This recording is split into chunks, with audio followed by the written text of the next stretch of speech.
All right, good evening, people. We should be live. Give me a quick audio check that you can hear my voice and see my screen. And we'll kick off today's session. It's good to be back. I'll be running these once a month now that I'm firing up the streams again. But just waiting for the confirmation. And we'll kick off today's stream. All right, excellent. So it's the 12th of May 2025 today, the time being 9 p.m. UTC. I've had a very busy schedule with moving around, trading in between, and obviously trying to run the charity mentorship, which we're halfway through. But without further ado, I just want to give a special thank you to Saros. Do check out their app. It's a fantastic app that comes with the DEX and a very, very good wallet for trading various coins on the Solana network as well. Okay, so special thank you to those guys. And as always, anything said in today's video is not financial advice. It is just my view of the market. So what do we think? It's been a fascinating Q2, hasn't it? We've seen the lows of Bitcoin trade down at 70, 77, 76, give or take, you know, and here we are 4 weeks later from the lows. We're back up to all-time highs almost, right? It's been a really wild ride. Certainly has. And let's see what we've got. But before we do that, just looking at the news ahead for tomorrow, we can see we've got the CPI data. So in terms of expectations with price, I'm not really seeing anything set up immediately. I think how I'm looking to play this heading into CPI is just not rushing into any new positions, just letting the market show its hand and then deciding how I wish to take on any trades later this week or maybe early next week. All right, but I do think we are in a very interesting point in the market. And let's go ahead and look at Bitcoin. So what do we think, folks? We've seen Bitcoin rally from these lows of 75k. One of the key things that I pointed out on the very last video that I did was this was the demand zone that you want to keep a watch for in terms of price coming into this level. That was on the very last stream I did, I believe, back in March. I'm quite pleased with how price came into that level. We managed to obviously long from this level, okay? In terms of myself, I picked some spot play on Bitcoin and Solana around about, Solana around about 100, 105 is my average cost. I've cashed out a significant amount today. I'll explain why. And same on Bitcoin. I think we've seen actually a very strong push higher where for those of you who are obviously in the mentorship, you're fairly familiar with this, but quite often what you see on Bitcoin, in fact, what I alluded to on the tweet the other day was that you often get like a 1, 2, 3 drives followed by a rally, a base, expansion, compression. And at this point, this is where I wasn't sure whether we were going to see continuation higher or whether we were going to get a pullback into that 91.88k before we saw continuation higher. But lo and behold, the very last trade I took on Bitcoin was long in 93, taking profit into last week's FOMC. And then overnight, we got the expansion to the upside, which I completely missed, okay? Because I tried to reposition into a short here, but unfortunately that didn't work out. But that's fine, it's been a good run nevertheless on Bitcoin. So very pleased in terms of a spot perspective. Now, just looking at the structure here, what I want to bring your attention to is, this isn't unusual on Bitcoin. We have seen this play out previously where you have 1, 2, 3 drives into the low, into a significant demand zone. Price pushes up, like I said, it consolidates, builds a base, pushes up higher, compresses. You get that final expansion. Now, if you look back to what we had in the summer of 2024, very similar price action up until this point here. You have 1, 2, 3 drives into the lows. And if I recall, I think we had a key demand zone over here. There we go, okay?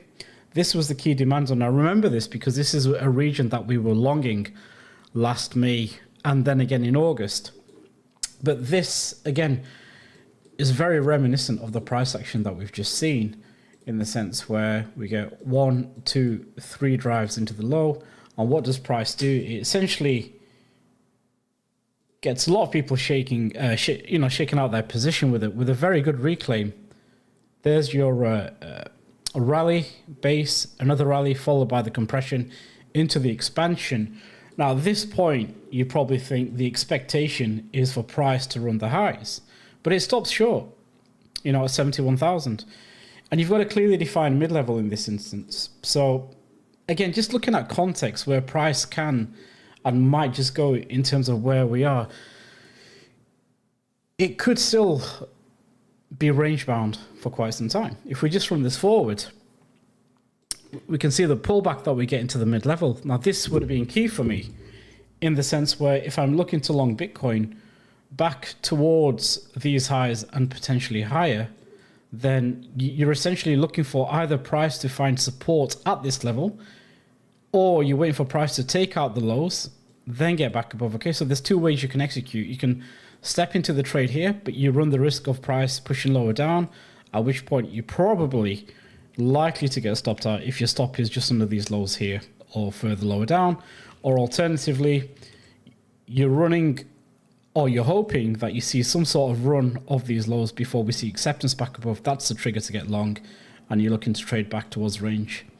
These previous highs and then the range highs. Okay, where you're invalidated, or where you would have been invalidated, is if price trades below underside rejection, then it opens the floodgates down to that 59k level. Okay, so let's just run this forward as an example to ascertain, you know, what price did and whether the plans that I've just discussed would have made sense. So we get the push back up. Okay.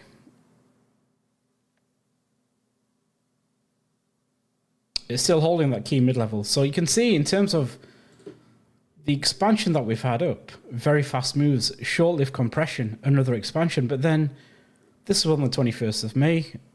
We're at the 4th of June. So 2 weeks of just range-bound price action, which is quite good in a sense where if we do see something similar in this current environment as to where Bitcoin is, I think that gives a very good opportunity for altcoins to potentially catch a bid, right? So I think, you know, that's essentially what I'm looking for, some sort of range-bound price action with price holding up at the mid-level.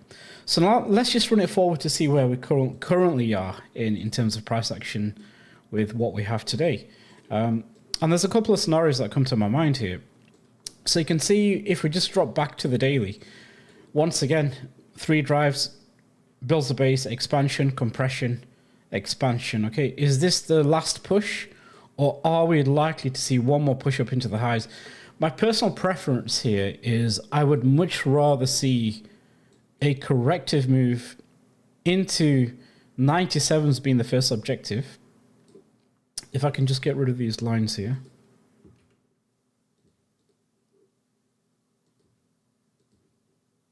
Let me just clean up the chart slightly. Okay, so my preference here now, if you look at where Bitcoin is, we've got the Monday's high, fairly positive that this is going to be Monday's low, and it kind of sets the marker for me in terms of, look, if we start seeing acceptance below this probable Monday's low, then I think we can look forward to a correction into the 97k level, which is this key mid level here. Now, the other point that I want to make in this instance is the fact that if I just take a clean chart and really focus on where price has been trading in this high time frame range, if you consider all this to be just one big range as this was here, it's certainly not a trend down, because that trend in market on the way down has been invalidated by this push back up. So it's safe to assume at this point in time that we are in a range-bound environment. And therefore, when you look at the key inflection points of price, just as we did back in 2024 at these highs, you can see where the majority of the time price has been trading within this region here, with a few, you know, deviations or under back over again, okay? But they're all presented good buying opportunities. So when I look at price in this instance here, if we just take this to be the key range, the one level that really stands out to me is this zone here. You can see how price has retested level once, twice, 3 times, 4 times, okay? Before we broke below the level, underside retest of the level. This was the Trump tweet on a Sunday, pushed up on thin books. But you can see what's been capping price in terms of getting into this upper bound upper bound of the range. Resistance, and it sells off into the lows. But this clean thrust candle, back up of the range, was key. And I think you can't rule out the possibility that, again, when you look at price, if you look at the key inflection points, let's go down to a 12-hour chart, that when Bitcoin has traded at this 104, 105 level, look how far it can drop down into that 92, 91K level. So if we do see a sharp pullback, you've got to remain open to this possibility. But with that, I think that gives very good pullbacks on altcoins, or at least an opportunity to reposition back into altcoins. Or if those of you are sidelined, then you can certainly look to position into those altcoins on a pullback. Okay, so the point I'm trying to make is that, you know, you can never rule out the volatility on Bitcoin and the relative size of the moves. Again, here's another example where price was trading 103s, and in a matter of, you know, days or a week, we're back down at 90, 92, 91K. So for me, when I look at this objectively in terms of price action, this whole region around this 104, 105 down to 90K is kind of the range that I would like to see develop if there is a possibility of that developing, and then look to trade that accordingly. Okay, so again, on the timeline, I'm seeing a lot of calls for, you know, Bitcoin's going to go to 120, 130 by the end of May or early June, and other people are calling for, you know, lower down, Bitcoin could come back into 83, 78. I just think it's pointless making those predictions, because what you have to look at is, look, price for now is trading at a very key point in terms of resistance. You can see how price traded above this 105, 106 level, was short-lived, and went all the way back down to 92. Same again happened here. We've never really had any weekly closes above this level. We had 1-2, you know, days of price action above that key 105 level.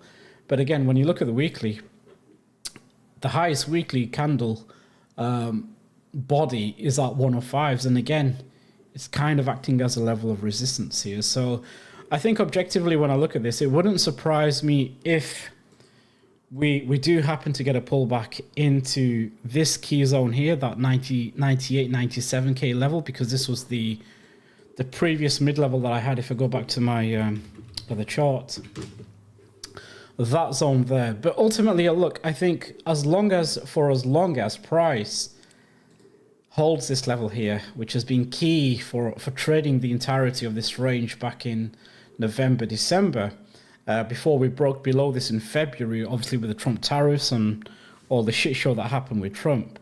I think this is a good buying opportunity until proven otherwise. So any pullbacks, whether it's into 97 and we get a shallow pullback before we get a push into the highs here, okay, that's what I'd be looking for. Or alternatively, assume that we do get a reaction from this level, okay, but it's short-lived and we get a lower high in relative to this swing, then it opens the possibility that we could trade back into the yearly open. But again, for as long as that 91, 92K level holds, I don't mind any wicks below it and pushes a push back above and then back above the yearly open. Then I think you've got a good chance of really, again, look at this price action here.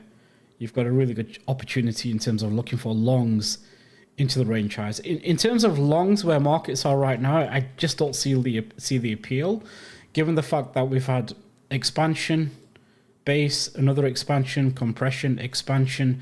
It feels like slightly, not overstretched, but it's been a very good move. But I just think longing at this stage straight into resistance up here isn't worth the risk to reward. I'd much rather long from this level here, or alternatively, if we get even lower down, then let's see what type of reaction we get from that level.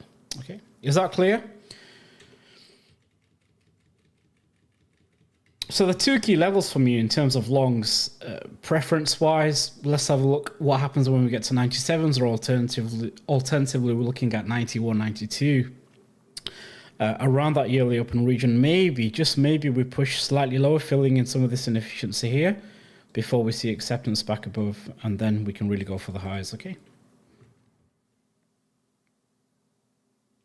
Where I think there is a possible reason to think that we could be heading lower, again, would have to be below the yearly open and the 0.705. And I'll bring your attention to this level because this is very key when we start looking at the moving averages. So just for now, what I've done is I've made a note of the 97K level and I've made a note of the 91.5K level.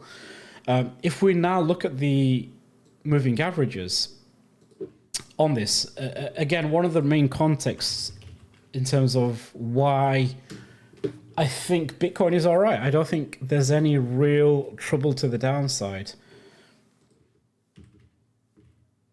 is when we look at the bands, okay? Let me just clear the chart. Bring on the XO trend scanner. So if I start up on the daily, you can see that once we reclaimed back above the 20th of April expansion up into this resistance zone, you can see the bands are fairly decent. There's no real weakness just yet. Okay, we're not trading under the bands like we did back in February, which was the initiation of the downtrend. Okay, so in terms of support, again, you're looking at that 96K level or potentially 99. Now, what happens if, you know, we do pull back? I think that gives a very good opportunity that within this range, somewhere within here, we can refine an execution point. Alternatively, what if we trade through the bands, okay, and then start rejecting? Then I think you have to be open to the possibility that we are likely to see a much more longer rotational range-bound price action confined within the upper bounds of the range. But again, I think such an event like that hopefully gives alts an opportunity to run as we start seeing some money potentially shift over into the altcoin space. Where I think it kind of ruins the possibility of, you know, further upside on altcoins is again getting below that key 90K level. I think has to hold for me. Below there, then we'll have to reassess. All right, but again, remaining objectively looking for opportunities using Bitcoin's context with the view that we can potentially start positioning into altcoins, looking for continuation higher on altcoins. Now, what I want to also bring to your attention here is, I believe Equities, NASDAQ, SPX, and the Nikkei are also at very key points in terms of their structure. If we just start off with ES, and I think one of the key levels that I was looking for when I was trading equities was for price to push back up into 57.50, at least 57.50 into these highs. We've certainly starting to see that now. So if we've understood how sometimes Bitcoin can be correlated to equities, it all feels like one trade at the moment, where equities have pushed up higher, NASDAQ has pushed up higher, Nikkei has pushed up higher, Bitcoin has really been on a tear.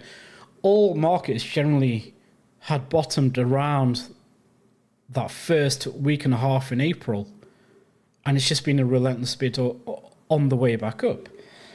Now, what I'm thinking about here is, look, we've had quite an extensive, you know, rally here. Is this due a correction at some point, or are we likely to see continuation higher, going to all-time highs?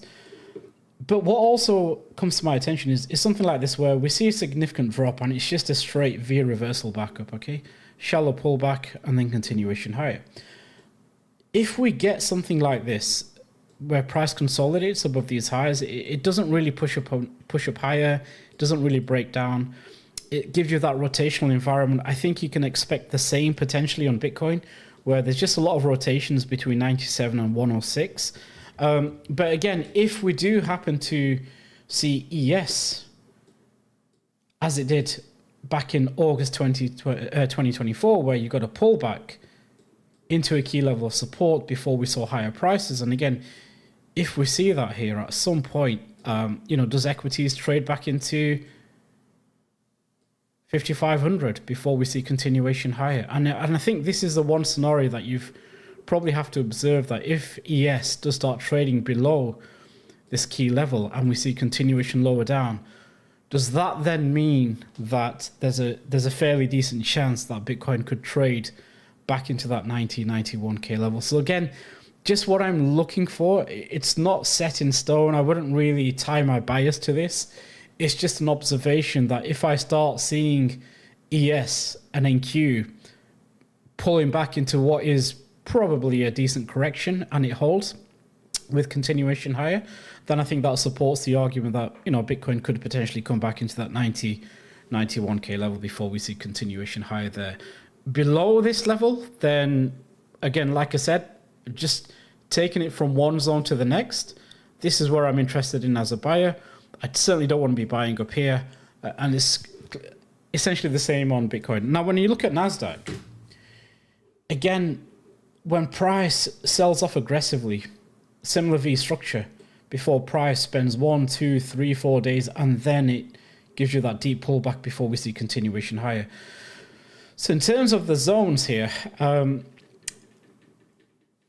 although I'm not sure we will get a deep correction without any real bad data, okay, which doesn't seem likely anytime soon, I think over the coming 2, 3, 4 weeks, again, if we see NASDAQ, just like yes, if it starts consolidating at this level here, and then we see continuation higher, I think Bitcoin gives you that shallow pullback as opposed to that deeper pullback into 90.88. Okay, but however, if we start failing and getting acceptance below here, then once again, you're looking for price to come trade back into that 1900 level, 80s, 90s for a rotation down before we potentially see continuation higher. Okay, so you got a high, so you got your low, a higher high, higher low. You're looking for a higher high into these highs here, or at least back up into the 2100s. Okay, that's what I'm looking at, and it's the same on the Nikkei as well. It's very fascinating to look at this because, again, back in 2024, very similar structure. If you just look at price, in terms of what price did, it was an aggressive rally. It sold off in August, and by the the start of September, 1 month later, 4 weeks later. So again, if you look at what happened with price in terms of April the 10th, that marked the bottom on most of the majors. And we just had a relentless bid all the way back up to the origin of the selling point. But what happens thereafter is, if it's short-lived and we start seeing acceptance below that level, then it's quite likely that you're going to be trading back into a level of support. This down candle before the market pushed up on higher, if you look at the 4-hour time frame, you can see that you've got a very nice consolidation period, okay, before price pushed up higher. So we're just coming back to retest that key demand zone here, where you can start looking to potentially position into that trade again. And again, it's been a fairly fast sell-off before you see price consolidate, gives you a rounded retest, and hopefully continuation higher on. Okay. So with very good opportunities, if there is a pullback, to trade that range, and very clear invalidation points such that if we break below any key demand zone, you're either waiting for acceptance to go back above, or you just have to be open to the possibility that we're likely to head much lower down. Now, given where I've given an example of the Nikkei, you can see what price did previously. Again, just very similar structure, aggressive rally above the origin of the initial sell-off, which was somewhat event-driven with the tariff, whole tariff debacle. But price has reclaimed this key level. So the question now is, are we likely to see price consolidate above this level? Okay, or are we likely to get a slightly deeper pullback into this previous demand zone before price pushed up on higher? So essentially, you're looking for some sort of higher low structure before we see continuation higher into these highs here. Okay, if you drop down to the 4-hour chart, you've got a really nice period of consolidation here. I certainly wouldn't want to be chasing this at this point. So if there is a corrective move lower down, you're either looking at 36s for that deeper pullback before we see price continue higher. As long as these lows are respected, I don't mind a wick, but again, if there is a pullback into this level, that's certainly one level that I'd be looking to bid, or at least use as confluence. That, okay, there's decent correlation across all majors to suggest that it's a very good setup in terms of risk to reward. All right, so they're the three markets that I'm observing along with Bitcoin here. I just don't think where it is right now with all the major indices on where Bitcoin is, I want to chase this, but at the same time, it's just great to see a very good risk on appetite back in the market again. And it's been a relentless bid off these lows here. Any questions so far?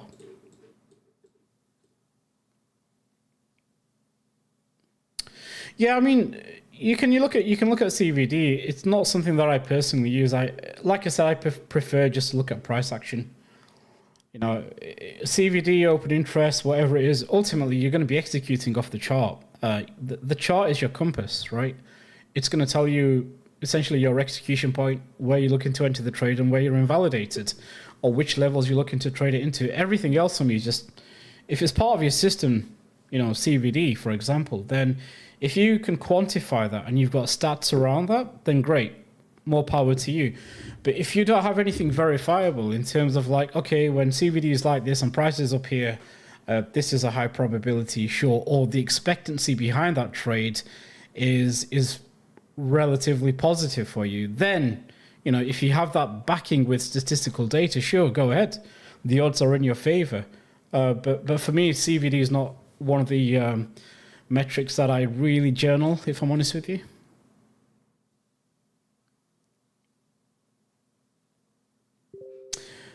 Let me have a look. So Nikkei demand zone. I mean, look, you've got two demand zones here because you've got the down candle before the move up, right? You've got this level here. You're right. This is also demand zone, but the question is if you get a shallow pullback, all right, unless there's a real reason for this market to sell off, shit hits the fan, some really bad data comes out, Trump announces, you know, further tariffs or policy, or changes his decision and goes back to, you know, whatever it is, you've got to be open to the possibility that, yes, we could come back down for a deeper retracement, just like we did over here, right? If you look at where this topped out, it was at that 39K level, 39,000, before we saw, in a matter of 3 days is all it took to get down to 35s. Now, I think back then this was event-driven, wasn't it? Was it concerns around the yen carry trade back in September, which caused markets to sell off aggressively? So, you know, you never know what to expect. But for me, immediately, I think this 3,600 level is the first immediate level that I'm looking at in terms of support if there is a pullback, okay? I'm not saying that it's absolutely going there before it goes higher. I'm just saying that I think it offers a much better risk to reward setup in terms of looking for long opportunities, okay? Going back to Bitcoin, I think let's just have a look at the bands now. So clearly I've stated the key levels for me are 97K and round about that 90K. If price gets there, I'll cover it on stream. We can refine it further. Let's have a look at some of the moving averages, as I was doing previously. If you look at the daily, I talked about, again, I'm not sure the 12 daily really holds much value in this aspect. If there is a reversion back to the mean, at present, the band is trading around about 95, close to 96. So again, if this pushes up over the coming days, and we do get a pullback into there, it's certainly a level of interest. Now, onto the 3-day. Again, this is also a very, very good signal because very similar to what we had in 2021, you've almost got like a 1, 2, 3 drives into key support before we saw price really expand aggressively to the upside. And then over 4, 5, 6 days, we got a fairly decent correction from 52 down to 39. That's a 10K drop before we saw continuation higher. But the key aspect here was that price did revert back into those bands and trade below it. But the key aspect is when you see price trading below the bands like this is not to get bearish. What you really want to observe is that price is compressing on the underside of the bands, not pushing away further down. And when you get this level of compression, there's always a possibility that we could pop straight back up. And when we do, that's generally a show of strength and we see continuation higher for as long as we know that this now is going to act as support. We don't get back below the bands, okay?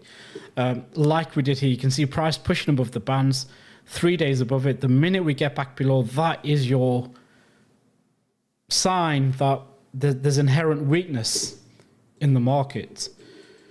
So again, looking back to another example here is 2024 September. We pushed back above the level, short-lived below the bands, but the continuation high was good. So again, if there is a mean reversion back into this key zone, that 93K level, 91K level is certainly the zone that is confluent with the range lows that I marked out. That if there is a retest, then I'd like to believe this holds and presents a very good long opportunity looking to take out these highs, okay?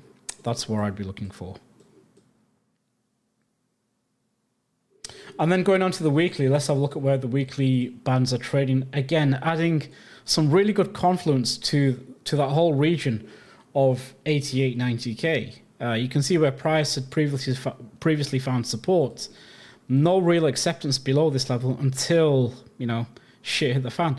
But again, the weekly 12 EMA is trading at 92.6. The weekly 25 is trading at 89.2. So once again, another factor of confluence that because we've pushed above this level, that any pullbacks into here and price holds, it gives me a reason to look for longs from lower down into possibly equal highs or all-time highs.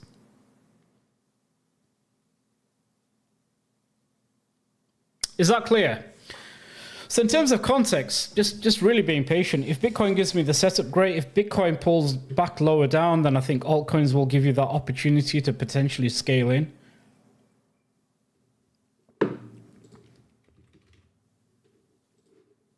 Looking at the stock RSI, yeah, I mean, it's oscillating at the highs. My rule of thumb is very simple. When price is starting to oscillate at the highs, I generally ease off in terms of looking for longs because I feel as though the majority of the move to the upside has happened. But like I said, oscillators can remain overbought or oversold for weeks and weeks and weeks, right? Which means that price, if it's truly in a trending environment, then, you know, we could see higher prices. But looking at the daily, this is where it gets slightly more interesting. In the sense where, look, we've pushed back up to the highs. Now, if this does start rolling over, I'd be very interested to see, once again, where does price come into if and when the daily stock RSI oscillates to the lows. And like I said, in bull markets, every time we see oscillation to the lows, they often give some of the best buying opportunities. You've only got to backtest the and this is again how I use supply and demand trading with a mechanical oscillator to ascertain if I can increase the probability of being right from whether I'm looking to long the market from A to B or whether I'm looking to buy a spot. You've only got to backtest this. Again, look at the lows here, really good buying opportunities, and again over here, okay, confluent with a good buying opportunity, and all throughout 2024 we saw this pattern repeat. Time and time again, every 4 to 6 weeks, there was a very good buying opportunity on Bitcoin. On the tail side of this range of reaccumulation, 1, okay, 2, there we go, 3, all very good buying opportunities. So that's something else that I'm on the lookout for as well. For an oscillation to the downside, let's see where price ends up. Is it going to be at this level here at 97s, which is your SR? Or are we going to get a slightly lower pullback confluent with this zone here? Which wouldn't surprise me. Like I said, you can see how prices from this zone has traded back into 90. So it wouldn't surprise me if that move did play out. And if it does, then great. We can possibly look to long from even lower down. Yeah, I think, Eric, that's a great point. Eric has asked, do you think there's a chance to take out the recent highs first to trap some longs? There was so much shorting over the weekend, which makes me believe they get forced out before any drop. Yes, absolutely. I mean, the key thing is, right, the key distinguishing point for me is that actionable as a trade Do I want to long this market into this level here? I just don't like the expectancy of the trade. I don't like the risk profile of the trade, and I'm absolutely open to the possibility. Just because I'm open to the possibility of it happening doesn't necessarily mean that I have to trade every single move on Bitcoin. I only want to trade the levels or the areas that make sense to me according to my process, according to my system, okay, where I have a higher expectancy, or I know the expected value behind that trade. But longing here isn't part of my system. It might be part of other people's system, which is absolutely fine, but it's not something that I personally would take. I'd much rather wait for the pullback to look for another trade on futures.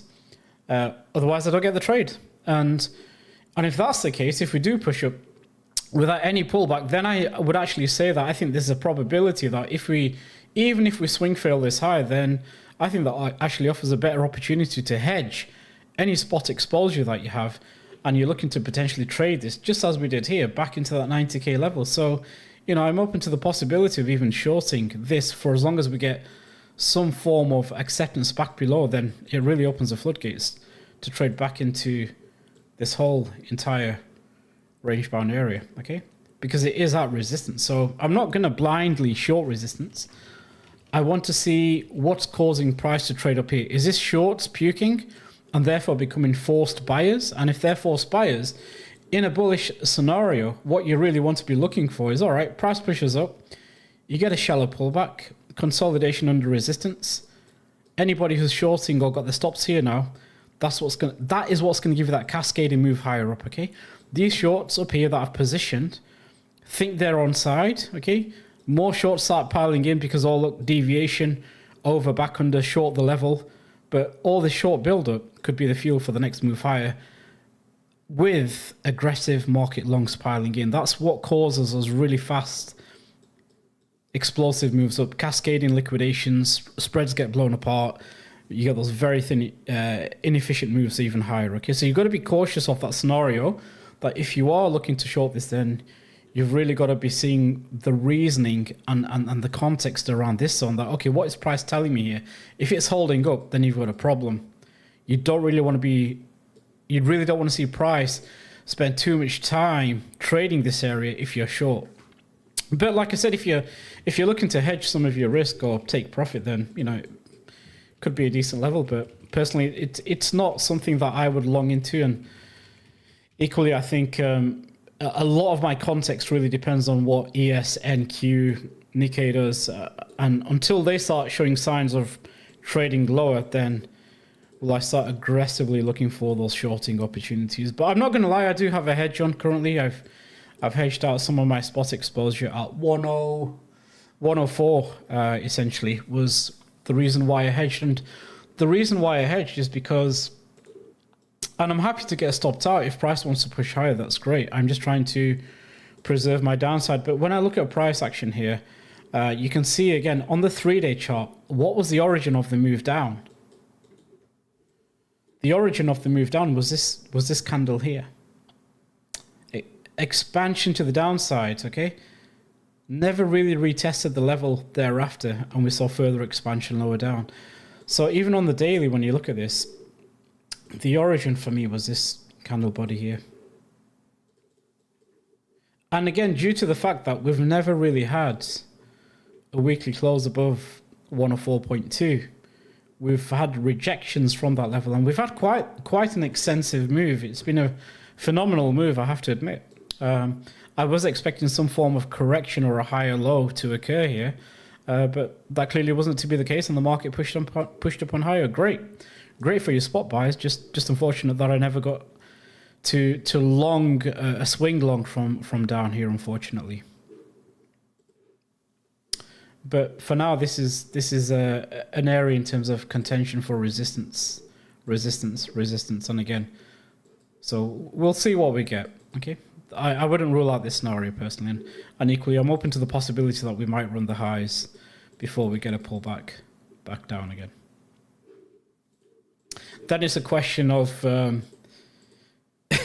Bitcoin now printed a triple top, or is this some form of upthrust after distribution if you go to 120 and then we get the bigger drop. So again, loosely held opinion, not really actionable, but you've always got these scenarios in the back of your mind that, is this potentially, I'm not saying it is, but what if it is? You have to wait until after the event to confirm that maybe this is all up thrust after distribution. And if it gets back inside the range and we spend 2-3 months up here, then you've got to be asking some serious questions about, is that the cycle topping for the time being, or is this all just a corrective move back down again? Who knows, right? Who knows? Not actionable though, because I don't see the point in talking about these scenarios, just as I don't see the point in talking about if Bitcoin, Bitcoin could come back into 85K. Well, we've got all this area to deal with first. We've got this entire zone to deal with. So I just don't see the point in entertaining the possibility right now, or the probability of price coming back into 85 until we get back below this level. And equally, I don't entertain the possibility of looking to trade this on a futures account higher until we can find some level of breakout or significant breakout, and it's not just a trap above this level here. But looking at this move, it wouldn't surprise me if we see a correction, or we see a swing fail of the highs and then a correction. But either way, I'm remaining positive on altcoins.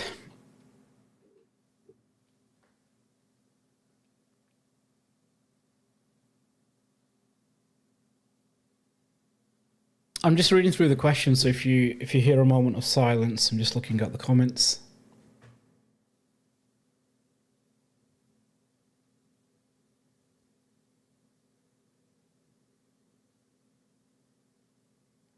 How do you tell that short's piling up?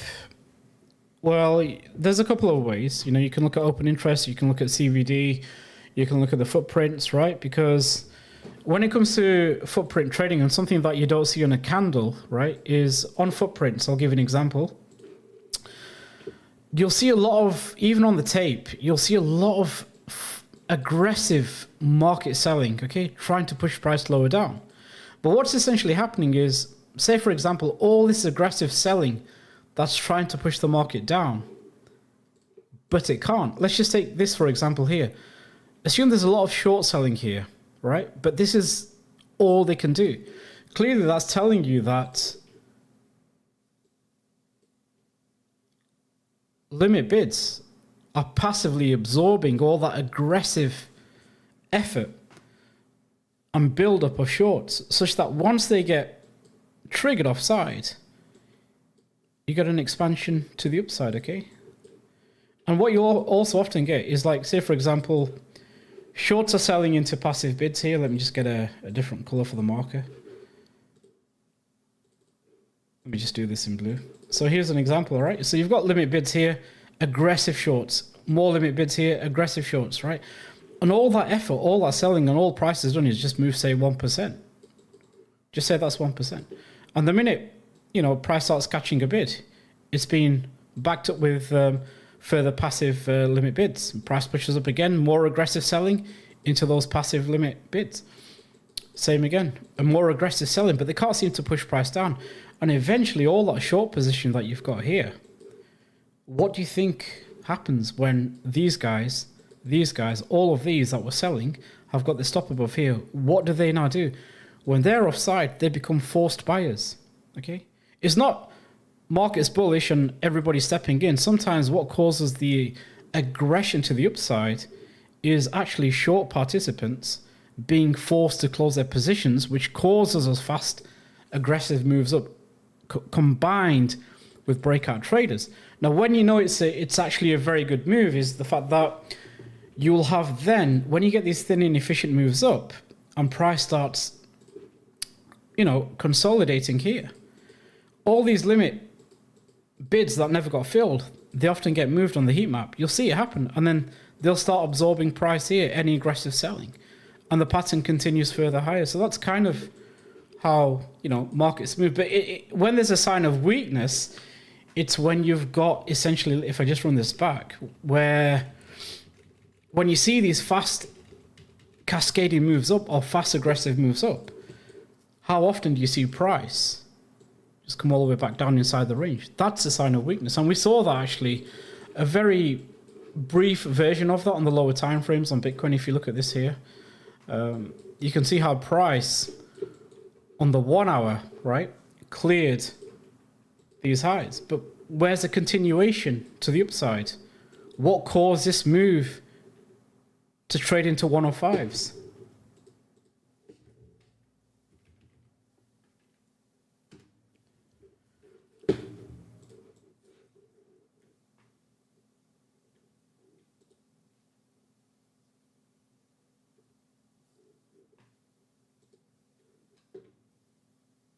And there's a really nice way to view this data. If you look at Market Monkey, which is, you know, a really nice suite coming together. But if you look at the footprint on here, let me just get rid of the tape and the DOM. But if I can just remove this, remove the heat map.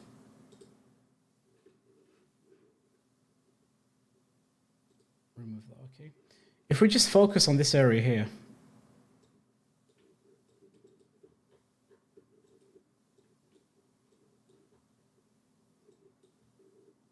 so if you've got a short and all your stops are above here, look at this, and this is on the 4 hour chart. If we just go to the 1 hour chart, you'll see a fairly decent amount of longs at these highs. Okay. Look at this stack of longs up at 105.4, 1.5, 1.19. And then when you combine that on the 15-minute chart, if you really want to dial in on the lower time frames, you've got a very nice P-shaped candle where the majority of the volume is at the highs, okay? The point of control here is essentially at the high, but price is closed below it. So again, is this aggressive market buying? It is, okay, at the highs. And is it shorts being forced to close their positions? You'd have to check open interest and so forth. And then the market finds acceptance back below this high volume area. That's now forming your resistance at 105, between 105.2 to 105.5. And if you look at what price does thereafter, that essentially marked the high of the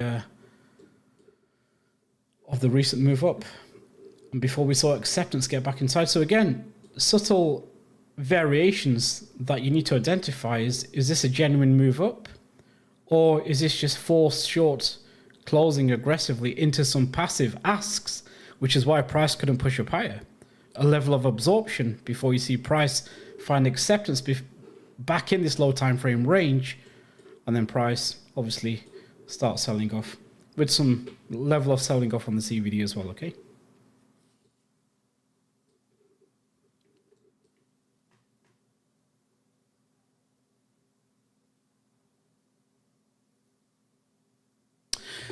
Let me just read the question. So I don't know, does all of that make sense to you guys in terms of understanding really what's causing these moves? Are these genuine breakout trades? You know, I wonder how many people actually started longing this and getting trapped up there, and equally, how many shorts had their stops tighter than a, well, no comment, but, you know, tighter than a whatever, and they've just been forced to puke their position into some really passive asks, generating that liquidity, and then push the market down.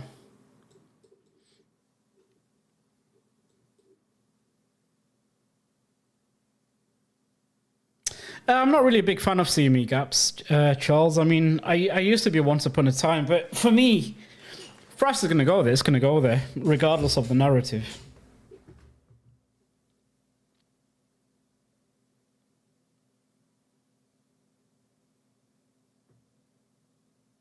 Thoughts on QE affecting goals? I don't really look at. Do you know what it is? Honestly, I don't look at that shit anymore. I mean, QE, you see all these M2 money charts flying around. Look, at the end of the day, you got to put the trade on.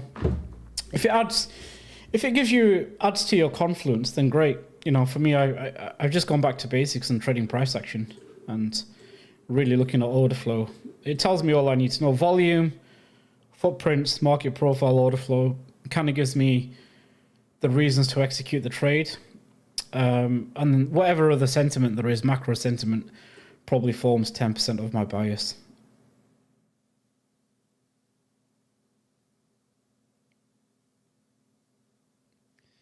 Right. Okay. So I think we can move on from Bitcoin really and start looking at altcoins. It'd be a real shame if we're really going to do something like this, because then I will be really disappointed that we've never had the opportunity for a meaningful alt run. But you never know. Things could get really interesting later in the year. But let's have a look at some altcoins. I think what I want to bring your attention to is when I look at structures like Athena, okay, I've got a position in Athena. It is a spot position. I'm not looking to trade futures on this. But when I just look at price action here, I don't know if this is the impulsive move before we start seeing higher prices, okay, or whether we are still likely to remain range bound with the previous lows being in at around 20 cents. But either way, when you look at this, you've really got to ask yourself, what is the point in shorting anything like this? Unless you're day trading or scalping this, right? Fair enough. But from a positional perspective, I'm looking at many of these altcoins that are down 60, 70, 80, 90%. And I'm thinking to myself, all right, between now and some point, over the next 6 to 9 months, I really want to think about positioning into these altcoins. Because look, the time to short shit like this is that euphoria stage, or when you've got these cycle highs or a double top. You don't want to be shorting this down here. You've got to really be thinking of this as a base. And this is what I've been waiting for, right? These bases to develop. Now, I don't know whether this is likely to be the origin of the trend up, or whether we are just still within this range-bound environment. Do we see a higher low if Bitcoin corrects? And if we do, I'd be very interested as a buyer. As long as Bitcoin can pull back, whether it's into 97 or 91s, right? Then I become very interested in adding to my position, or looking to build a further position, assuming that I don't have one. But then I'm also open to the possibility that, look, all right, I'm not trying to catch the absolute bottom here. If we do get a higher low and I manage to fill a position at 30 cents, I'll fill 1/3 of my position. If I'm ready for prices to come even lower down, just assume shit hits the fan for whatever reason, and prices trade lower down, then fine, I'll buy another 1/3 down at this reclaim of this level here. Give me a dollar cost average of 25 cents.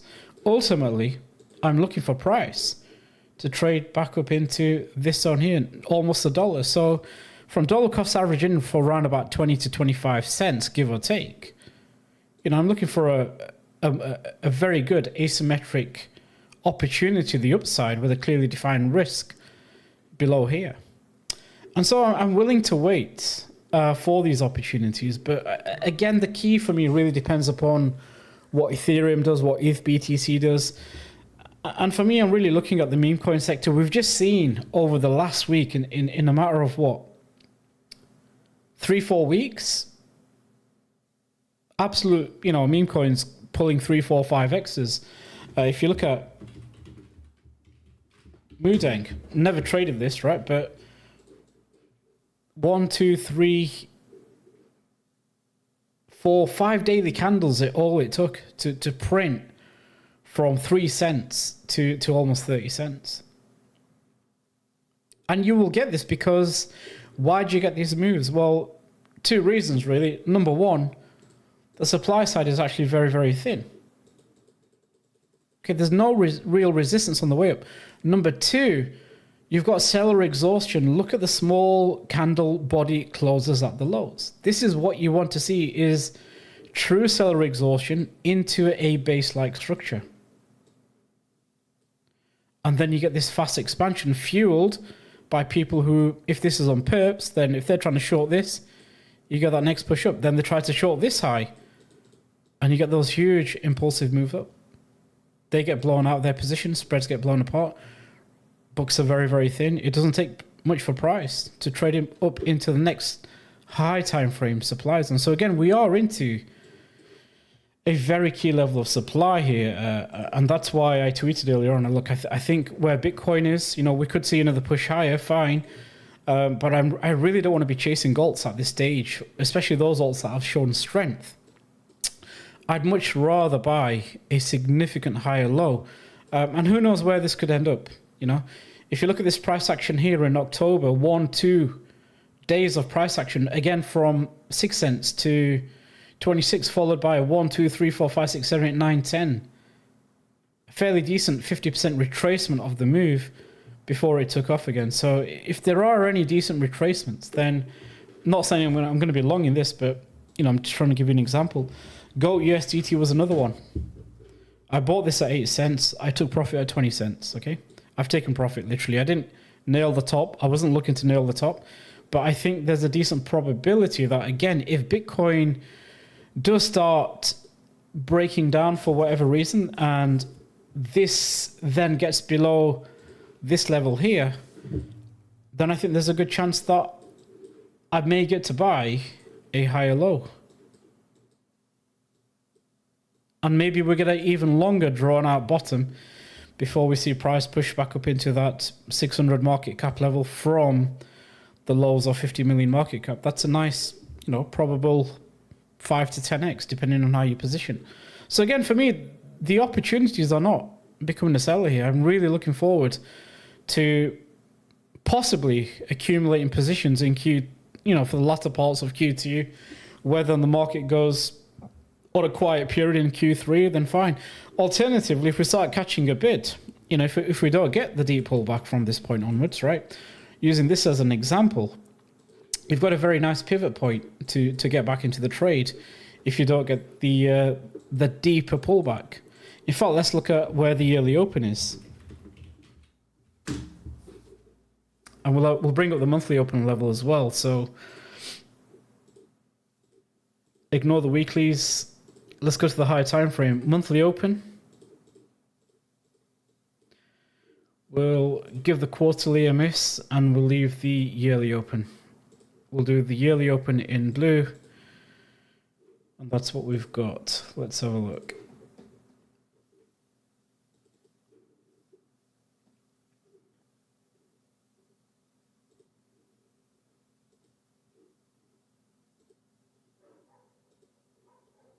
I'm not sure why the yearly open isn't. Oh, it's all out there. Okay, so irrelevant in this context, but the point is we still do have a monthly level here, and that's quite a nasty rejection from a daily candle. Okay, I think if we close out like this, then we could see a potential inside bar here, and then we might get a drift down. It's just a question of when you drop onto the 4-hour chart, whether this is likely to hold as support, okay? Down into this level here. You might get a reaction. Is this going to hold before we go higher? Or do we get a much deeper retracement?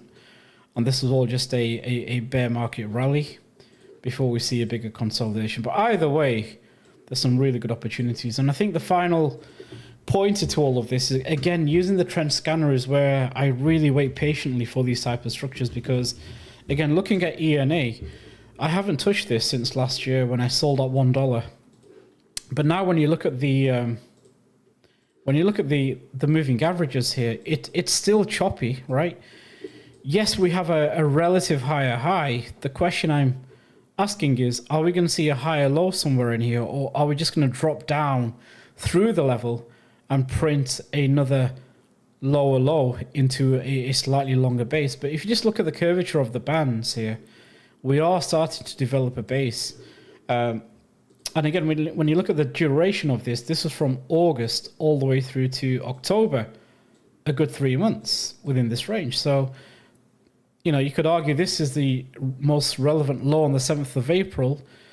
Are we likely to see prices just base around in here for the next 2-3 months before we get a fast expansion to the upside? Who knows, right? But I like the risk I like the risk to reward. I like the setups. that are playing out. And again, one of my triggers on this is there's a pattern or a structure that I look for. So you see this often, actually, this bull, bear, bull pattern on the 1225 EMAs that I've talked about in previous streams, and it often gives me encouragement that you don't ever see it on the way down. But what you're really looking for in terms of structure, so don't just look at this as a set of bands. There's a few simple nuances that you can use to really think about, all right, this is actually a very good structural market that could potentially go higher. And that is what I want you to pay attention to. 3 things here. Number 1 is look at the compression of the bands at the lows. Okay, look at the trajectory. The trajectory here is much steeper to the downside as opposed to here. Okay, that's a slowdown in momentum of selling. You are building a range bound environment, having come off a trending environment. You don't want to be catching knives here. You want to wait for this consolidation, accumulation-like period. Point number 2, what can you look at? Well, if you look at the period of red, are you seeing any green structures here or periods of green? No, you're not. The first period of green that you've seen on the daily, but even if you drop down onto the 12-hour, you start seeing signs earlier than that, okay? So you're looking for the cascade from the 12-hour, then watch it go into the daily, and then eventually onto the 3-day to support the context that this is now shifting either into a trend down or a trend up. But the key point that I want to make here is if you look at the period of the red, fairly extensive, and then you get this short burst of green, but it's not enough, okay? Then you drop back into an extended period of red again. Another short period of green. This is not really bullish, but this is on this side with the compression of the bands. You finally start seeing this slightly longer period of phase of green candles with a bull cross, followed by a very short period of red, followed by another longer period of green, followed by another short period of red, flips green.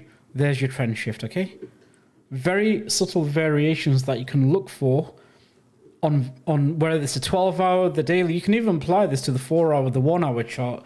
If you're looking to trade the lower time frames, it does certainly add some very nice contextual views of structure and price. Okay, so again, when you look at the 12-hour here, you can see that I had no reason, and I never touched ENA until last week. Why? Because we've got a period of red. There's nothing for me to do here from a buying point. Not convinced. Not convinced. First decent period of green, very short-lived into these lows here. Now we've got a period of green. The question I'm looking, or the thing that I'm looking for on the 12-hour here is I'd like to see this become an extended period of green, maybe during the same length of time as this, into a short-lived bear period, or if you want to call it a bear cross, whatever you want to call it, back into a green. That's my signal to start really thinking about, right, we're going to shift into a trend here. Now, the question is, how long is this going to take? Or do we drop back into one of these phases, which takes the best part of another 1 to 2 months? But again, opportunity at the lows. That's the key point. Now, I'm using ENA because the examples on here are very clean. But you can drop down and see this on other charts. So again, if I use GOAT as an example, because this actually went up to $1.5 billion in the bull market last year, right? If we look at the bands on GOAT using the 12-hour, you've got that same classic structure. Look at the period of red. You've got nothing to do. Very small period of green, still in the red, but now you're starting to see transitions of green. Not only are you starting to see transitions of green, what do you have here? Bull, bear, into a bull again. Good consolidation, expansion. You should see this structure here to add confluence. At some point over here, you should see a bull cross on the daily time frame. Okay, give or take, somewhere in here, you see a bull cross. If you drop to the daily, there it is, okay? Beautiful compression of the bands. Look at the trajectory. Rounds out, loss of momentum of sellers. Sellers are exhausted. Small candle bodies in an accumulation range since March to April, and then you get the rotation up. All right, so very, very simple indicator if you know how to apply it to the context of price. Starting off on the 12-hour, looking for the cascade on the daily. Now I'm looking for that pullback into potentially 15 cents, 11 cents. But if Bitcoin decides to go for 108s, 110s, then it could be the case where the pullback on GOAT is very shallow. Okay, you might just get 15, 16 cents, maybe not even that, but we are into this previous consolidation before we saw price push lower down. So this is where we currently are. We're just in this phase here. It's clear to me that if we drop below this level, then you're looking for price to trade into these lows. You're looking for a reclaim number one, reclaim number two, then it's time to go higher into these highs of 40 cents. So you're looking to take this from 15 cents, half position size. If it drops low, just get out of the trade. You're then probably going to see price fill in all this inefficiency and start building out a probable bigger base. Okay, so even if this happens, right, just assume the worst case scenario is that it goes to shit, it bleeds lower down. Fine. You've now got an equal opportunity, if you were sidelined, to get back into position here with some patience. Inevitably, hopefully, you see price pushing back up. And that's how you can latch on to one simple trade, good expectancy to the upside. Meme coins will have their run, okay, at some point, and you can latch onto a very good multiplier there. All right. Now, what about other coins like Sui and Solana? I think I just want to bring your attention to those as well, because I think they will give you a very good indication or an insight as to what altcoins might do next. And this is how I use coins like Sui or Solana to gauge the strength of the alt market. Now, if you look at Sui, okay, and I tweeted about this, that I believe $4 is where there's reason for this to sell off, in my opinion, right? Okay. And even though I believe that $4 is a very strong level of resistance, what I need to see as a trader, I'm not necessarily just looking to short this, right? But what I want to see to support the possibility that alts could go higher, well, when you look at the broader alt market, Sui was one of the first movers, okay, in terms of aggression to the upside. It was one of the stronger coins.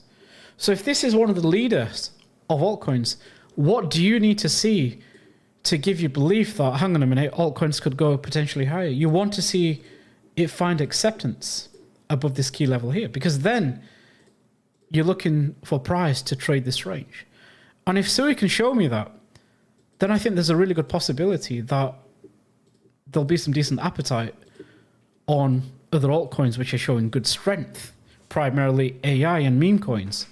But if Sui starts rejecting from this level and Bitcoin starts trading lower down, and then Sui starts getting back under this level here, then it makes me question, is this daily divergence? Because if you look on the RSI playing out, and are we likely to see, in the daily, are we likely to see a deeper correction heading into the remainder of Q2, Q3, where if we start trading below $3, then we might have a bit of a problem and we could be building out another base at the lows again. Okay, so again, opportunity to get into position if we do roll over from here. However, if we see price pushing above this $4.10, $4.11, $4.15, then great. We can look forward to some continuation on altcoins over the coming weeks.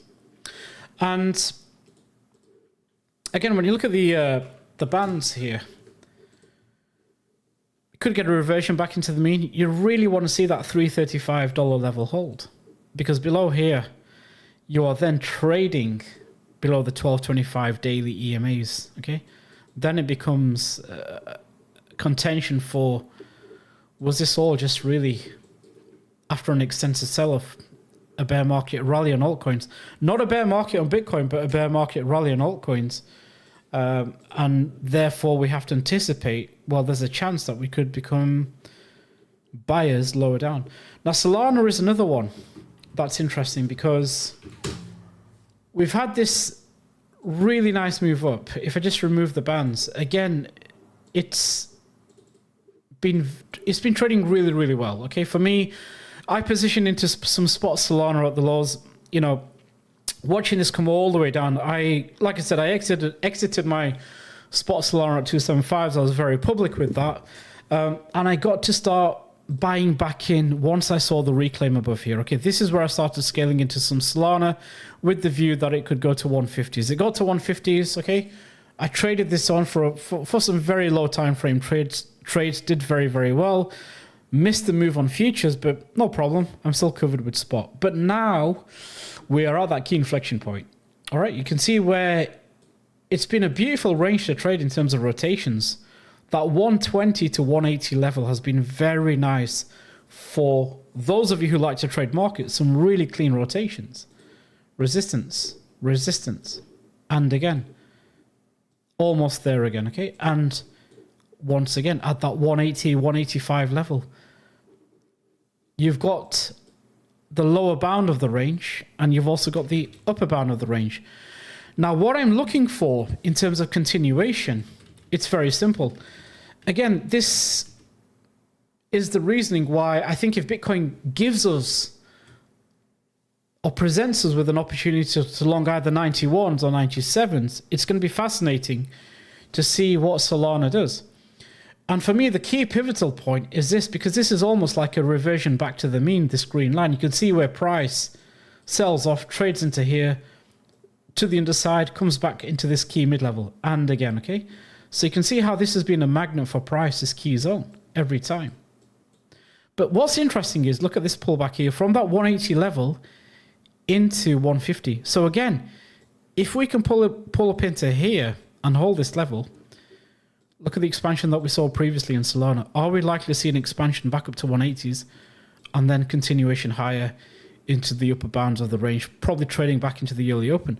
However, if we start seeing acceptance below this key mid-level, then there's a real cause or probability that we're going to trade back into that lower bound of the range, just like it's done previously. Oscillations, okay? That's all it is. It's just a range until we find acceptance from one side or the other side of the range, okay? That's all I'm looking for. Key points is a reversion back to the mean, good buying opportunity. If it fails to hold, increases the probability that we trade back into that 120 level, all right? Now, what I want to add context how I add context to this, I should say, is, again, using the bands. At this point in time, I'm going to give price the benefit of the doubt that we could see higher prices. But I need to be aware of what's happened previously. We had a aggressive sell-off in Solana, okay, from 260 all the way down to $75, $80. We pushed above the 1225 weekly EMAs, but it was very short-lived. Okay, there's the high, previous high. We took out that previous high, traded above it. Got back inside, continuation lower down. So I'm also open, right, to the possibility, and I'm being objective here, is that, look, we're above the 1225 bands on the weekly time frame as we were here. What's nice about this in this instance is that, well, if we do get a pullback into 150, 155, you've got the 12 and the 25 EMAs between 162 and 155. But it's essential that this level holds. Because should we trade below there, again, you've got a very clear invalidation point that if we start getting below these bands, then is there a possibility that we see a revisiting of these lows here? And you've got to be open to that possibility as well. So for me, that's partially the reason why I've taken profit on my spot Solana, or I've certainly taken profit in 2/3 of it, because how do you think I'm going to get back on board? It's very simple for me. If the market doesn't give me a pullback and we start seeing acceptance back above this key local range high, I know for a fact that I don't have to buy spot. I can just look for a leverage trade, and look to trade it higher into this supply zone here, okay? That's how I can get back on board. Show me acceptance above 185s, and I'll jump back into my spot exposure, or I'll take a trade on futures. But it has to hold this mid-level once it gets back above it. Not a swing fail and then get back inside. Push above, consolidation, continuation, okay? And then we'll have a look at Ethereum as well. I think I'm really caught in two minds about the alt market, because I'd like to believe they go higher, but the market has to prove to me that it wants to go higher. And again, when you look at Solana previously, like I said, it's Ethereum in this instance, not Solana. When you look at Ethereum, okay, high from 4,800 into support, high into support, high into support, sell off lower down, okay, sell off lower down. Now, what's interesting is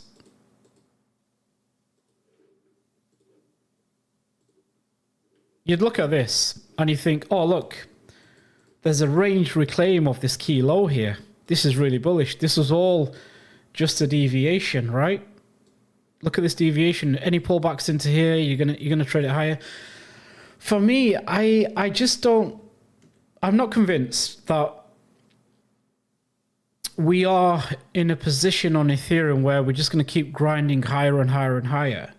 I'm leaning towards a probability, and again, I could be wrong on this, so it's a loosely held opinion. And for that reason, I'm remaining objective to whatever price presents me.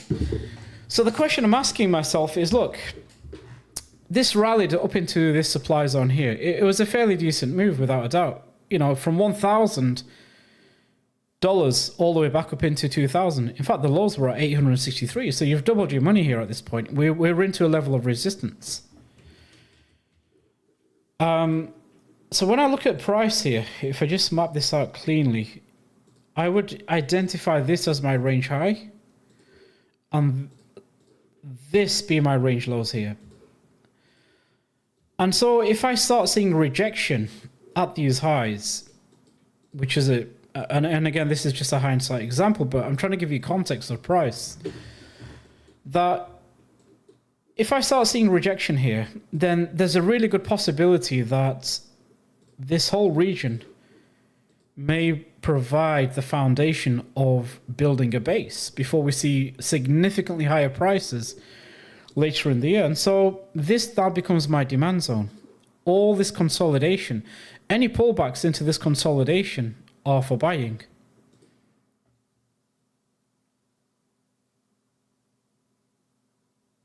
All right, we retest that key demand zone. And so as long as this holds, you know, you don't mind a swing fail at this level, but you really don't want to see acceptance of price below this level and trading lower down. Look at the time it takes to build a range from August, September, October, November, December, January, February, March, before we get a breakout. So it really took some time to consolidate and build a range. And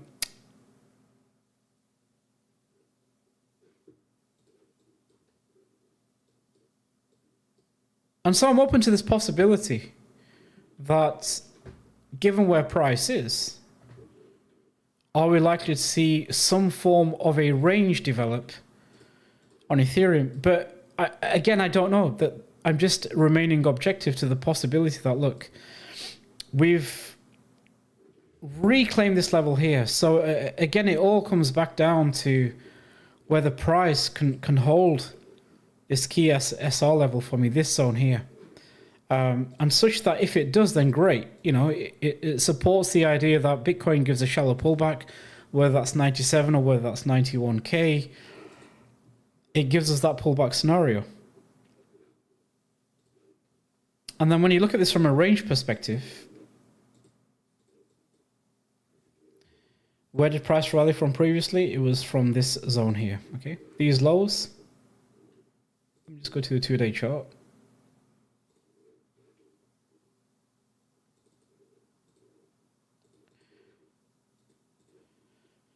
into these highs here.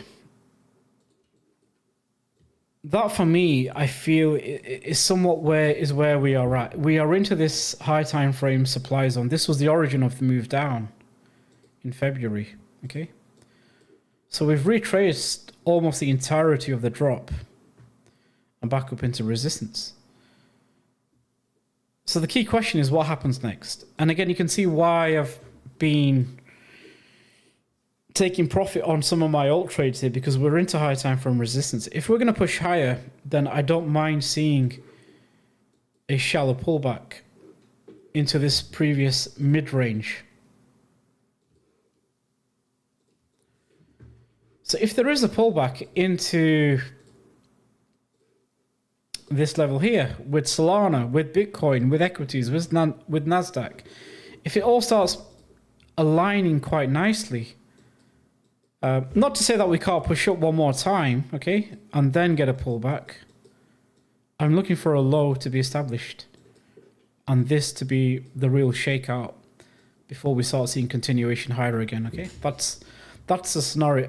Alternatively, if we start trading below that 2000 level, then I think you're really looking at the possibility of a slow bleed back down, very similar to what we saw here. So you can see the base that we built, the expansion to the upside, and then it was just a slow rotational bleed back down, filling all this inefficiency into the base, into a larger consolidation. It doesn't have to be, you know, range bound for this period of time.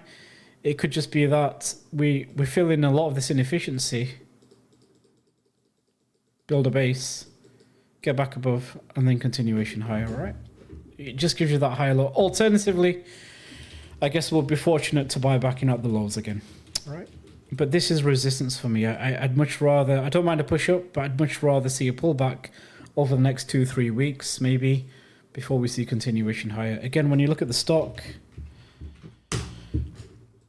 fairly much daily is at the overbought levels here into resistance. That's on the 2-day. So, I mean, let's look at the daily. Yeah, again, the daily is topping out here. And you also have a very nice clean rejection here, because if you look at the 4-hour time frame, for those of you who are into fair value gaps, then you've got this level here, okay? We broke below this support level, thin move down, never retested this level. This is your inefficiency here. What does price do? Rejects from that, fills in the inefficiency, okay? Because if you look at this closely, there's the consolidation. Even on the 1-hour time frame, it's fairly evident. Support, okay, support, and then look at the expansion down, consolidation, sell-off, retest of this. We never got the retest of this level here, so all of this was the inefficiency. What's price come back and done? It's filled in that inefficiency.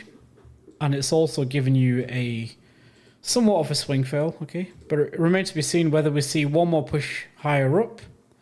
We've just run this low here. Is this going to hold and we get one more push up?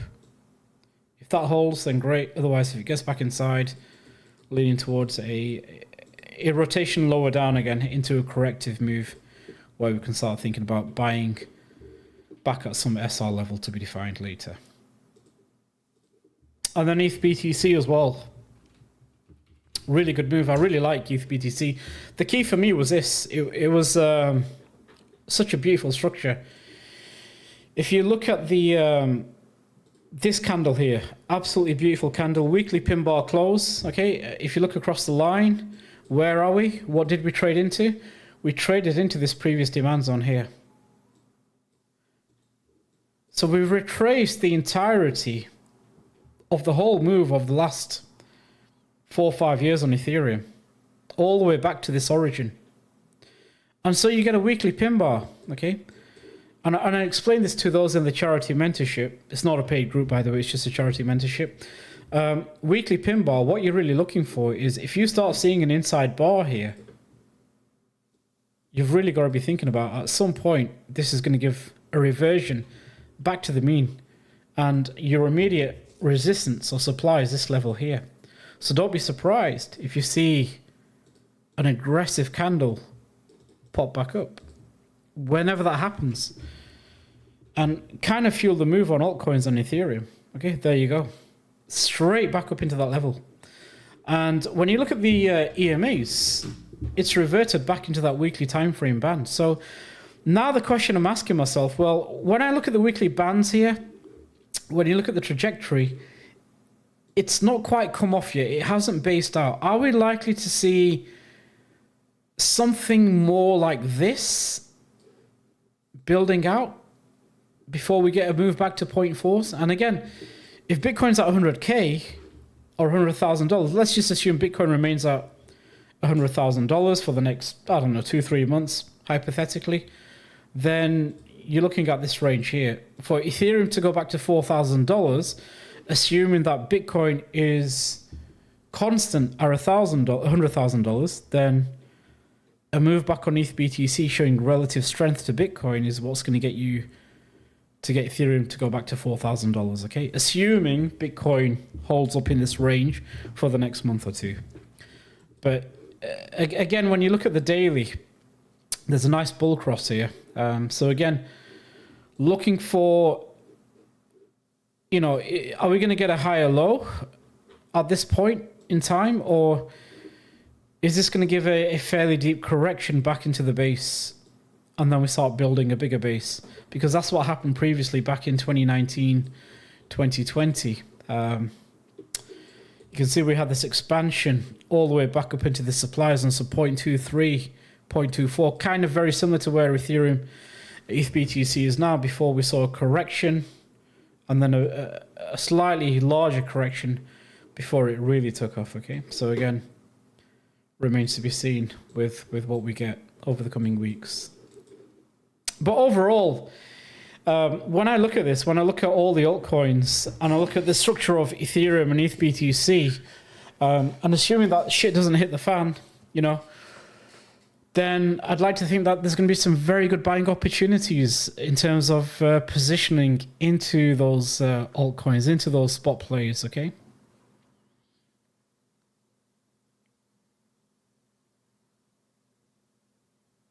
Have a good one, Spike.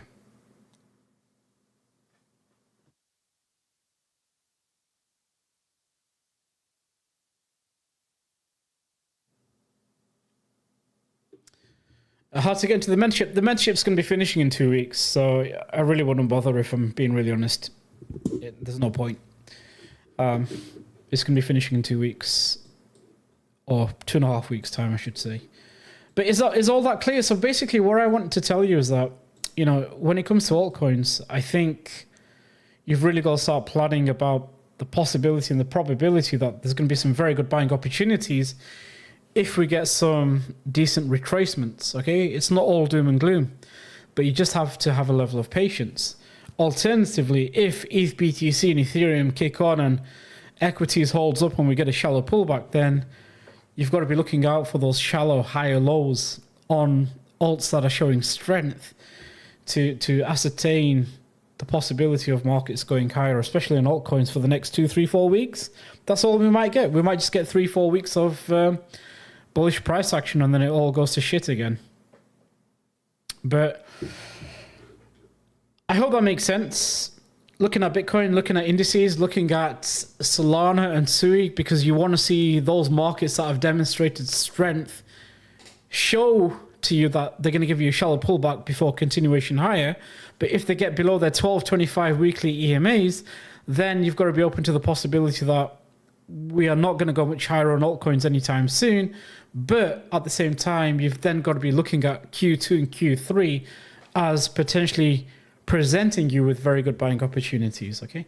So I'm just going to run over a couple more alts that I'm holding from, you know, the end of 2024 into 2025. Again, Desync is another one. Structurally, I think this looks really good. I'm open again to the possibility that this could have just been a bear market rally. I'm open to the possibility that this comes back into these lows here. So again, I'm just not sure whether this is the move. I'm not convinced, if I'm really honest with you. I wish I was, but looking at this, I just think it needs a bit more time to develop. I feel as though we could do with a higher low. If we get something like this, then it's this type of structure that you want to be looking for on other altcoins, okay? Which really give you that explosive move to the upside. Back into 35-40 cents. So are we building a base, or is this just a shallow pullback before we see continuation higher? 50-50 for me. Anyone is another one that I hold. Again, it's at that cycle low. Again, are we going to build a bigger base here? I do think when I say I believe the lows are in, what I'm referring to, I'm not referring to a specific point in price. I'm talking more structurally. I think that you're either going to see this as the low, and for some structure here to hold as the higher low, or you have to play the longer game, which is essentially you're looking for price to give you those J-curve type structures, right? That I talked about, where you get a much bigger base over many, many months. And eventually you see price do this, comes back out, takes out the lows, then consolidates, then you get higher lows, eventually you get higher high, consolidation, okay, flagging, and then you get expansion higher, shallow consolidation, then you get even higher prices, okay? Are we going to see something like this, or is it just going to be more drawn out at the lows here for the next 2, 3, 4 months before we see a Q4 style rally once again?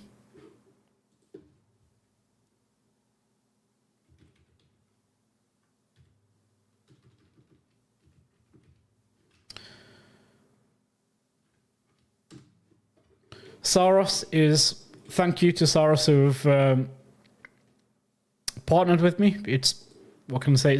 It's rocketed off the lows here. So again, any significant pullbacks here, it's shown some real strength. 3rd of March, it rallied ahead of all the other markets, really. So one of the first big movers from 1 to 2 cents up into 17. Obviously, I wouldn't advocate buying here, but I think for me, if there is a corrective move low down, then we'll see what happens. And I'm finally going to wrap up on total 2, total 3. If we just look at price here, let me have a look what these scribbles about. Probably something that I've done on the mentorship, but ultimately when I look at structure here again, it's not bad. It's actually very good. Again, when you look at this across the board, I'm going to give the benefit of the doubt that this is all support here. And this is all just range-bound price action. And we're at the range highs. So we've had quite the bleed off in Q1 into April. And this is the first retest of the range highs.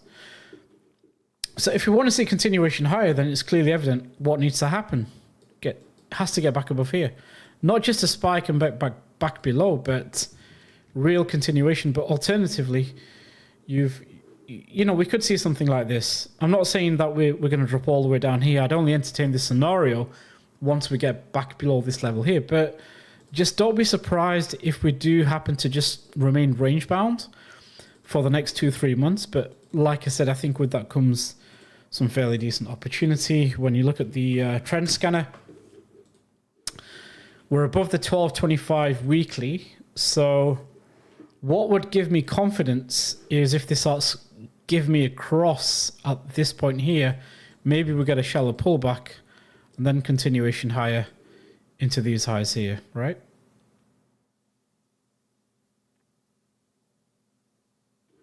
And that gives you that trend continuation pattern that I've always talked about. When you've got this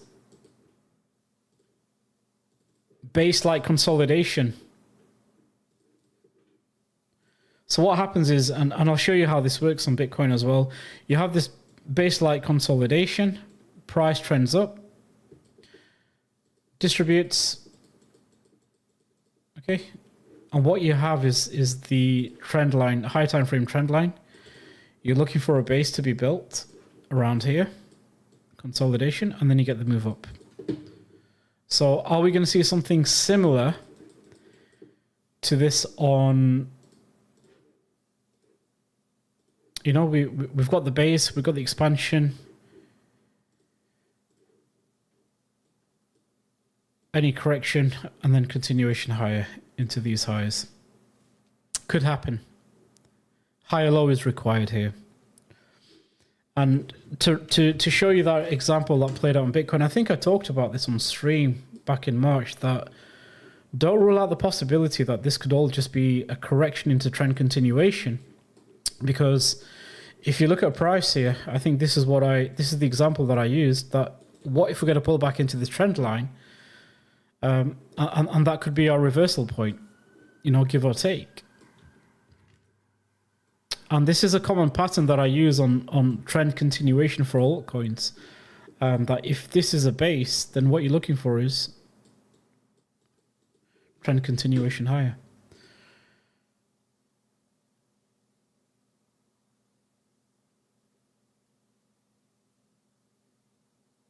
So it could happen. It could very well happen. All right.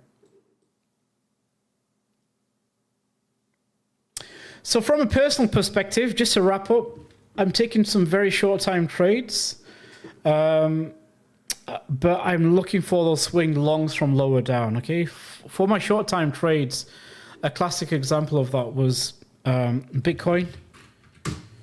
I did short 104s, but again, it's just in case of the possibility that we drop into 97, then great. It's a nice trade with a clearing validation. Equally, if we start pushing back above these highs here, I'm not going to fuck about. I'm going to cut the trade very, very quickly, because that then tells me that this market is likely to start pushing up into these highs here, and I do not want to be standing in front of momentum. So it is a riskiest short, but looking at the reactions from this level kind of makes sense to me. I think Monday's range is what really matters here. So final conclusion, I think Monday's range will play a role on price. You've got Monday's high, you've got Monday's low. Not sure what comes next, whether we get a push lower below Monday's low into that 97. If so, great.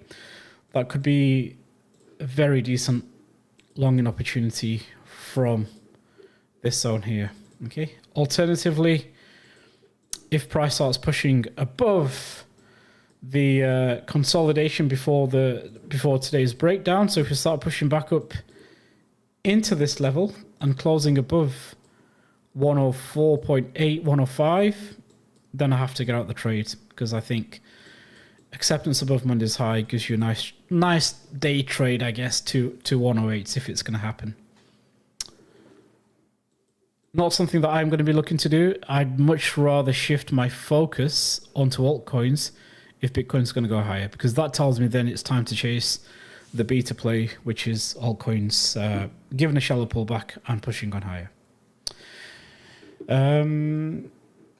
XRP. All right, I'll wrap up on XRP and that's it. I think XRP looks decent. I stopped shorting this because I've had 5 shorts on XRP, and I got stopped out on my 5th short, and I recognized at that point that there's no point in shorting XRP, because once we saw these lows, and when I saw Equities rally, Nasdaq rally, ES rally, Bitcoin rally, I tried to short. My 5th short on this was here, $2 level. No, sorry, it was round about here.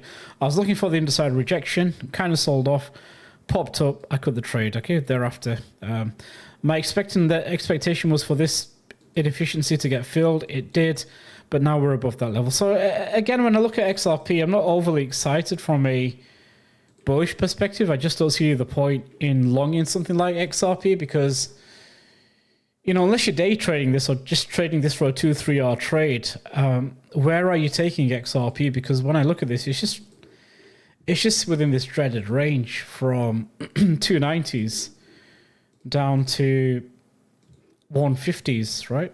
160s. I'd much rather trade something like ENA or Mudeng or Peanut, with House, whatever it is, versus something that's just relatively been range bound for the last 5-6 months. If you're going to trade this shit, you're better off trading FX. So that's my view on XRP. So would I be surprised if XRP comes up and takes this level here? No, not at all. No. It's just trading within a really nice range, but very slow price action. Is SC in anyone? I'm not sure SC is in anyone. If he is, great. But I've been in anyone for quite some time last year. I partnered with them. Like I said, I give a clear, open disclaimer that I bought OTC and I bought some on the exchange, and I still hold that position. So for me, there are some positions that I hold in the view that one day we get a relentless face-ripping alt rally or alt season or whatever you want to call it. So I'm never ever fully out of the market. There's always going to be 2, 3, 4 coins that I hold in the event that I think that, look, these coins could go from 100 million market cap to 5, 6, 7, 8, 900, probably to 1 billion market cap in a silly bull market. So I'm always going to maintain some level of high beta exposure with those projects that I think aren't going to just fall off a cliff and they can deliver. For that reason, I'm with Desync. I'm still holding them. I haven't sold a single one. Same with anyone. I'm still holding all my anyone. I haven't sold any. So sometimes I'm willing to hold certain positions. If they play out, great. If they go to shit, then at least I tried. It's not like I'm all in. It's just a small amount of my capital.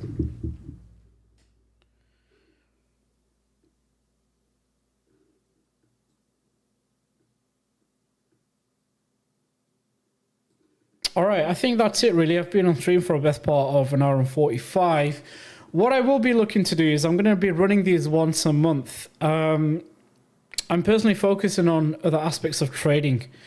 I'm actively day trading much more nowadays because the markets have been fairly rotational for me, and it's not very often that you see something like if you look at peanuts, there's really not been a great deal to do. But the two ways I'm looking to trade the market now is I'm still going to be intraday trading or intra-week trading, but at the same time, on my spot portfolio, I'm looking to accumulate positions such as these that I believe that if there is another aggressive alt run, then I think meme coins will have the majority of the mind share once again, because it appeals to all. It appeals to everybody. It is what it is. It's just a meme coin. There's no expected utility. It's just sentiment. It's hype, as opposed to a utility project. So for me, I'm really looking to position into some meme coins, into some AI coins. I mean, if you look at FET, I think this got absolutely decimated from $3 all the way down into 30 cents. So, the question is this just I wouldn't like to call it a bear market rally, but are we essentially forming the possibility of now what is seller exhaustion and starting to build a range-bound environment? Are we just going to do something like this for the next several months before we see another run back up? If you think about it, I'm not really one for head and shoulders patterns. Is this the inverse shoulder before we get a inverse head, inverse shoulder, and then you get a nice fast move back up? So you've almost got that 1, 2, 3 drives into the lows again, wherever that is. Rally, might get a shallow correction. You've got a very thin move above here, back up into $2.20. So, there could be some very, very good buying opportunities in Q2, Q3, and that's why I don't wish to be over trading altcoins. I'm actually objectively looking at altcoins, thinking that there could be some very good opportunities if the prices come into those zones that are very attractive. Altcoin to $10, I can't see it happening. If altcoin goes to $10, I think that's brilliant. I'm all for it. It just means that everything else is probably going to take off in terms of meme coins. So if altcoin can get to $10, then great. I'm all for it. I'll believe it when it happens. And if it happens, I guess we're all going to print some really good money. But the key thing is locking in those gains, right? There's no good in being up in significant amounts of profit or unrealized profits if you're not going to take money off the table. So yeah, I don't like this structure, if I'm honest with you. I'm not a big fan of this from a a longevity point of view, I mean, yeah, nice base-like structure here, good trend up, rally consolidation, rally. The key for me here is, look, this level here. This is very, very strong resistance. And equally, you've almost got a range. This is where the majority of the price action has occurred outside of the range high and the range lows. So, maybe this becomes a range on Altcoin over the next 2 months. I think if Altcoin is likely to push up higher into this level without a pullback, and, it could be a rejection point.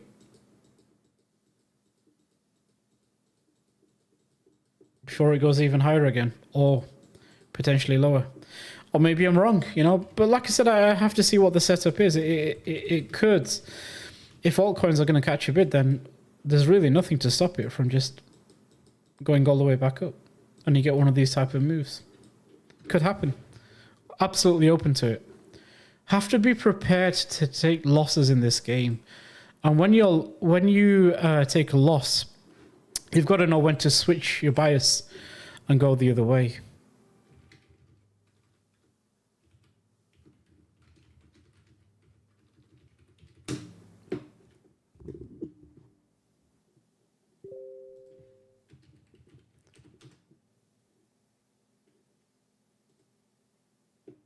I wrote an article about this. I really think it's a fantastic exercise that you should all attempt at some point, which is it's on my Substack, okay? If you go to traderxo.com, and if you go to process, and if you go to this article here, reading the market in real time, a drill to build pattern recognition and fluidity. It's through this type of exercise, right? I've talked about this. It's like a boxer. When you go into a boxing ring without any training, you're probably going to get knocked the fuck out, right? And I see it the same way as trading, that there is certain amount of work that you have to do behind the scenes, which keeps you sharp and keeps you fluid as a trader. And for me, this is one of those exercises. People often ask me, Exo, like, how do you manage to flip your bias on a trade very, very quickly?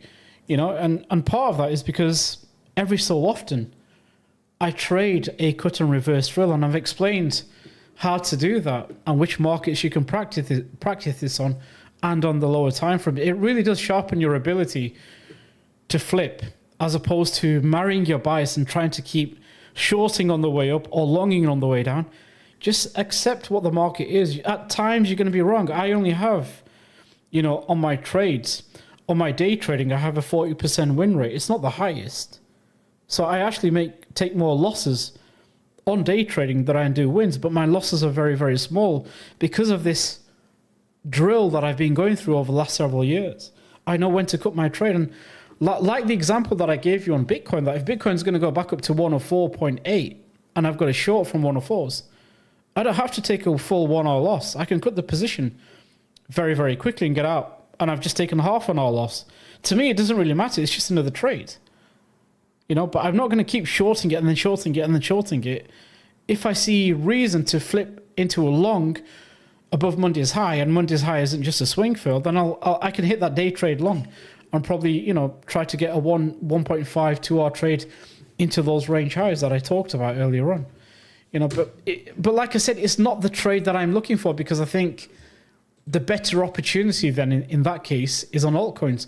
So I'm then using Bitcoin as a proxy to show me that I want to go higher, and I'll latch onto some altcoins and trade that momentum. But it has to get back above that level.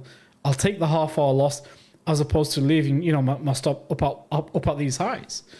So that's where that exercise comes in. Right, guys, on that note, I'm going to call it a wrap. I've been on stream for nearly bloody hell 2 hours, so it's been good to come back. I've thoroughly enjoyed it. I've got a shitload to get through with the mentorship guys, and I've got a lot of content to push out over the next 2 weeks. But thank you everybody for tuning in. I hope you found this stream helpful. Please do leave some comments, hit the likes. Please feel free to leave a comment in the description. I think overall, when we're looking at this market, I think it makes sense to look for longing pullback simply because of the structure of market structure, the moving averages, the EMAs. I think when you look at altcoins, if we have the worst case scenario where altcoins just bleed back down to their base levels, then I think you've got to really think of that as a real good opportunity to thinking about positioning for Q3 and Q4 with the possibility that markets may run towards the end of the year again. So overall, I'm fairly optimistic. I think where my plan would change is should Bitcoin get below the yearly open, should Bitcoin get below 88K, and finally, I probably should have mentioned this, is if Bitcoin gets back below that 21 weekly moving average. I think that for me is then I have to look at the market and think to myself, right, we have to wait for lower prices to potentially look for those opportunities. So again, the 21 weekly moving average, everything lines up currently at that 97K level. Whether we get there in the next week or so and what happens when it gets there, or whether it's 91, is what's going to be key for me. But hopefully come June, we'll see where we are and we'll take it from there. All right. Have a great week ahead and a great month ahead, guys. I'll most likely catch you in the first week of June. God bless. Thank you, everybody, for tuning in. And I wish you all a fabulous month ahead. Take care. Bye-bye.